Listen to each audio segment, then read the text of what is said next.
Ladies and gentlemen, we have one more Atlas Network tradition to knock off before we break for dinner, and this is one that we renamed last year in honor of our late board chair, Linda Whetstone, much beloved by many of you in the room.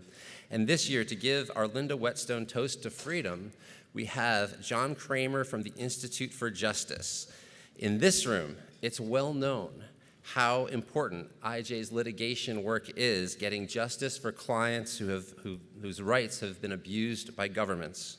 But his work, this work of IJ, has become well known well beyond this room, and that's thanks to John Kramer, who showed many of us that there's a way to communicate the benefits and the beauty of pro-liberty policy reform, and he's done that by example via the terrific work that he's led at IJ, where he now serves as the Vice President of Strategic Relations.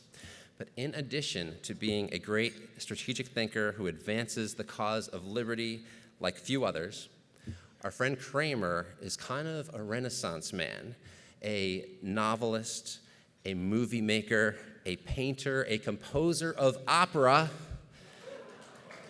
And I know it sounds impossible, but he does all of this damn well. Let's bring him to the stage, because I know that he is the guy to get us enthusiastically raising a glass in the air. John Kramer.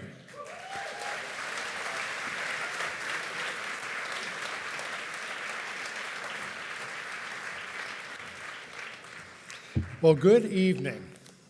And I want to thank Brad and Matt Warner for this incredible opportunity and invitation to offer the Linda Whetstone Toast to Freedom. It's a tremendous honor.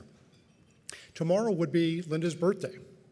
Coincidentally, she and my mother share the same birthday. So as we toast to freedom, let's wish them both a happy, heavenly birthday as well.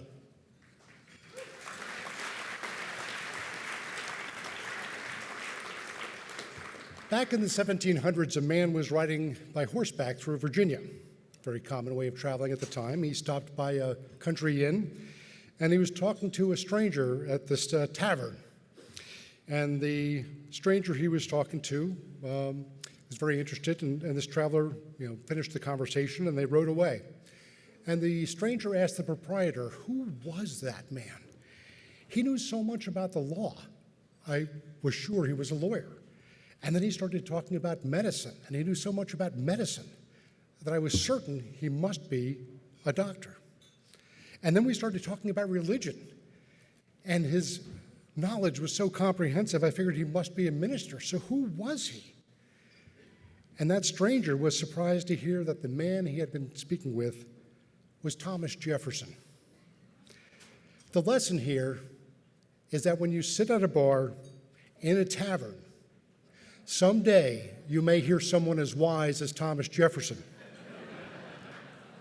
But you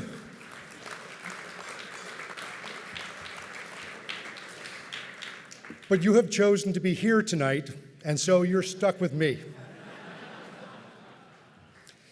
Ladies and gentlemen, heroes of freedom, champions of hope from every corner of our world. I am here today not just to toast freedom, but to raise a glass to each and every one of you who have dedicated your lives to the relentless pursuit of liberty. In this diverse gathering, we find a powerful testament to the universal longing for freedom.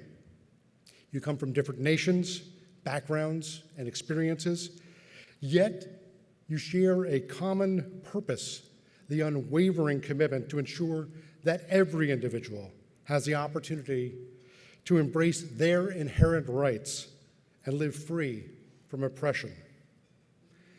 You work for freedom in property, freedom in conscience, freedom in economic affairs, freedom in speech and in silence, freedom in privacy, in self-determination, freedom in the upbringing of your children.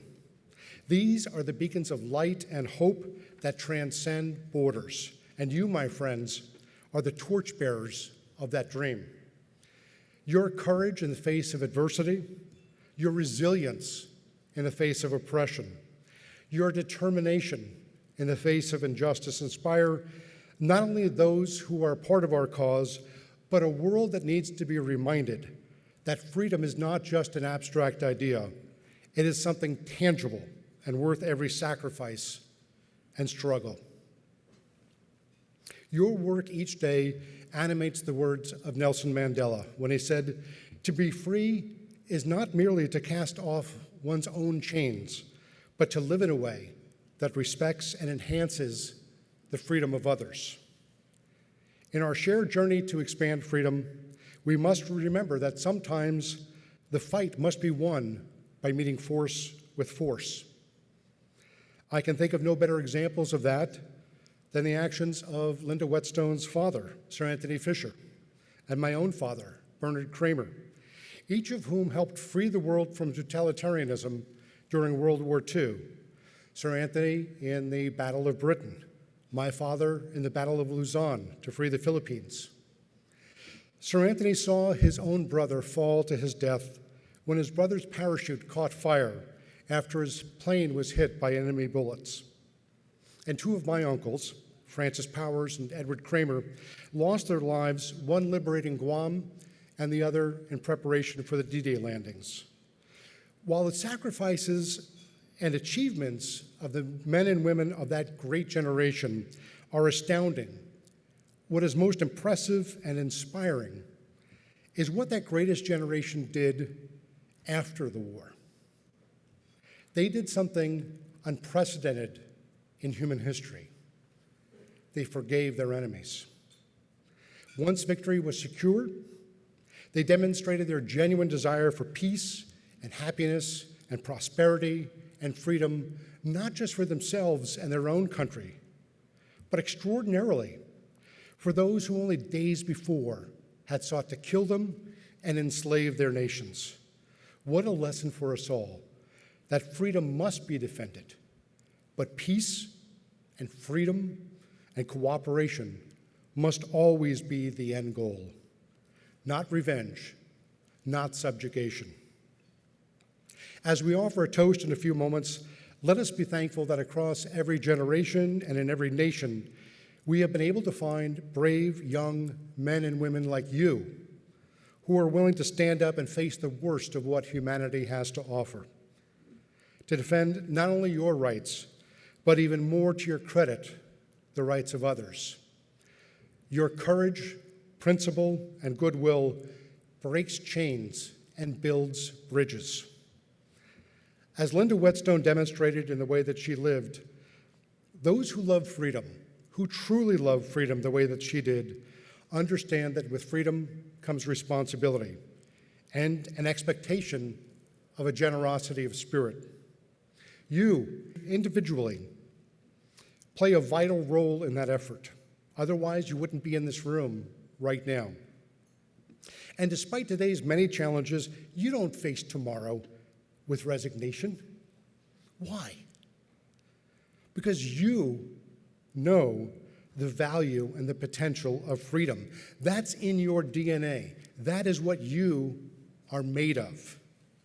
If you ever doubt yourself, just look around this room and remind yourself of the company that you keep.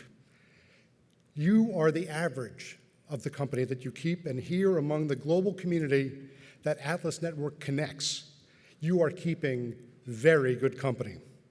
And so, surrounded by modern-day Jeffersons, let us wish a happy heavenly birthday to Linda Whetstone and to my mom, Therese Kramer, and a toast to freedom.